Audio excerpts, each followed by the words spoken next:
Limited yet unlimited. They can't live in water, but they can't live without it either. They're the first, though, to reach the brink of living on land. What am I talking about? That's right, amphibians. Amphibians are some of the coolest creatures to walk, hop, and crawl this earth. Now, deep into the southern part of North America, we find some of the most interesting species of the class amphibian. Join me today as we have a close encounter.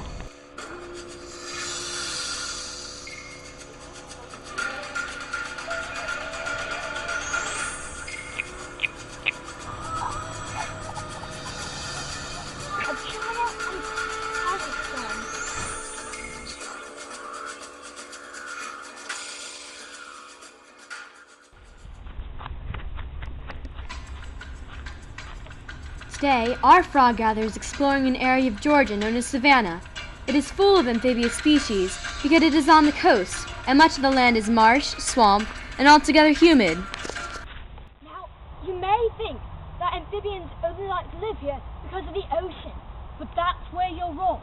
You see, frogs, which is what we're out here looking for today, actually prefer to live in freshwater environments.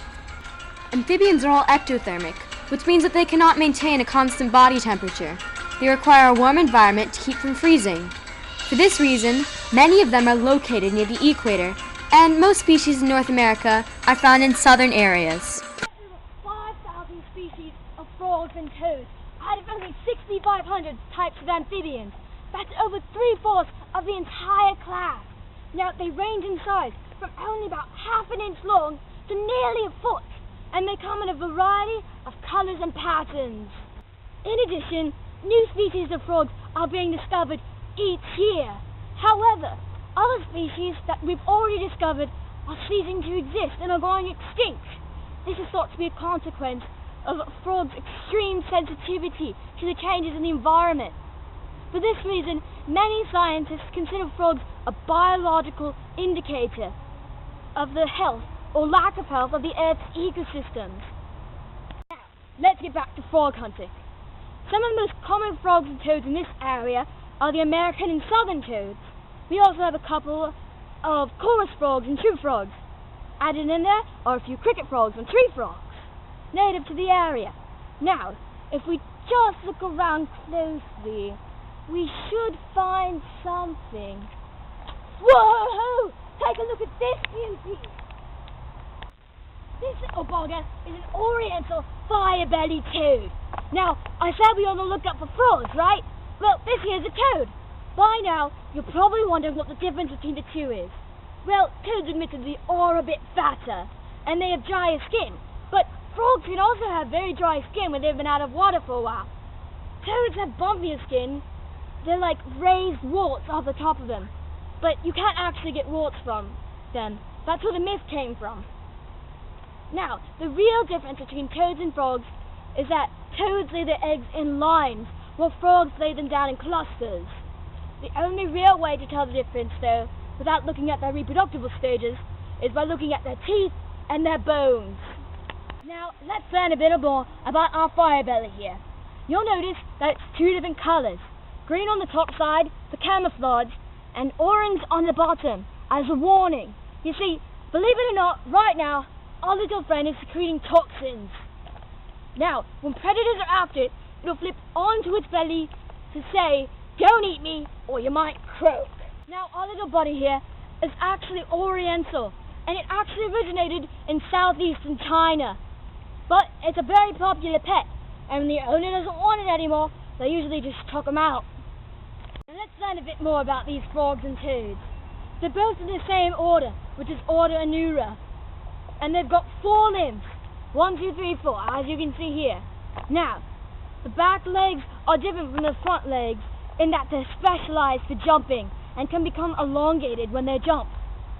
Now, the head and the trunk are fused together, and though they have a tail in the larval stages, they usually lose it when they become an adult in most species. Now, these frogs have very loud voices, but the use of their voices is restricted primarily to male courtship and establishing territories. Ribbit, get out of here, Ribbit. Okay, now what they'll do is they'll force air from their lungs through the larynx to vibrate their vocal cords and produce sound. Where the air goes?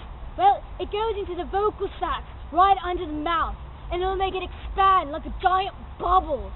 Once they get a mate, they'll use external fertilization and drop the sperm into the water to connect with the eggs. Now, let's let this little guy go, and we'll head over to our next class of amphibians.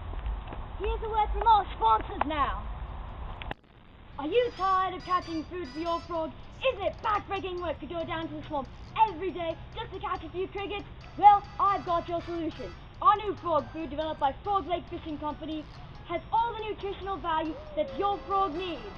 Frogs are carnivores, so this food has no low nutritional value fillers like corn or soy. These nutritional value fillers can actually lead to poor development in your frogs.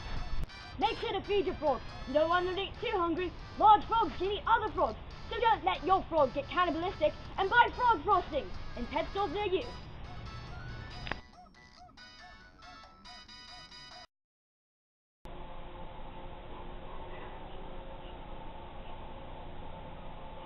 Oh, sorry, I almost didn't see you there.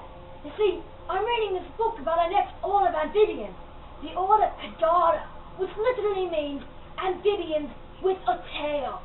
Now, the animals in this order are called salamanders. Let's check in with our salamander expert before we go out and take a look for them. So, about how many species of salamanders are there? Well, today we know that there are about 350 different types of salamanders alive. But there are actually, what we know, of 550 different types of salamanders, and the evidence is from fossils. So, exactly how long have salamanders been around?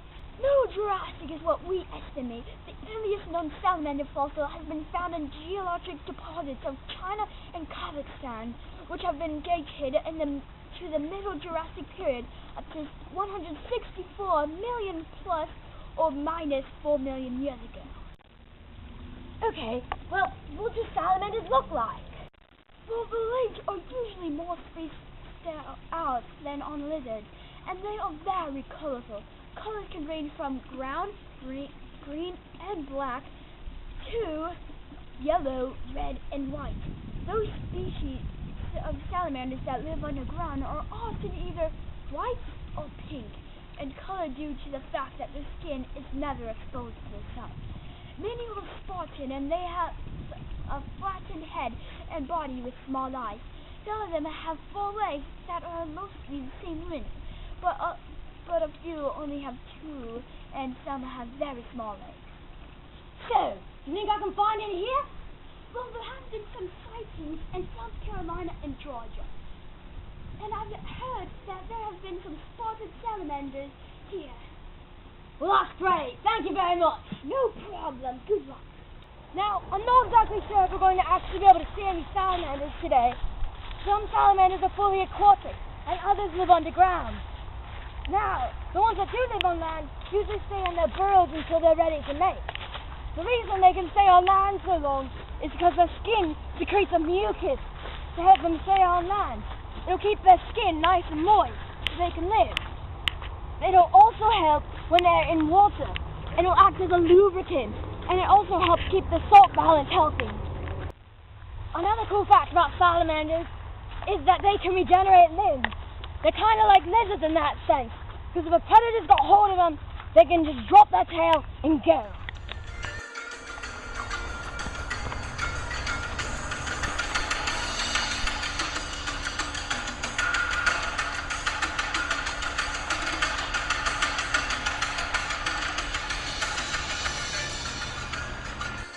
We've been out here half the morning, and we haven't seen anything. I think it might be time to head back into the lab and check in. The last group of amphibians we're going to be looking at today are the Caecilians. The Caecilians are part of order Aparta, which means without legs. These worm-like creatures literally look like giant earthworms. Now, We're not exactly sure how many species there are. Estimates range from 50 to 160 of these creatures. We do know that they survived since the Lower Jurassic period. That means they're pretty old, and most today are found in South America. Now, we do know also that Sicilians are found in 4 continents in their terrestrial forms. Being amphibians, they require a moist climate in which to live in, so most of them are found in swamps in the tropics. But most of them aren't ever seen because of their burying behavior.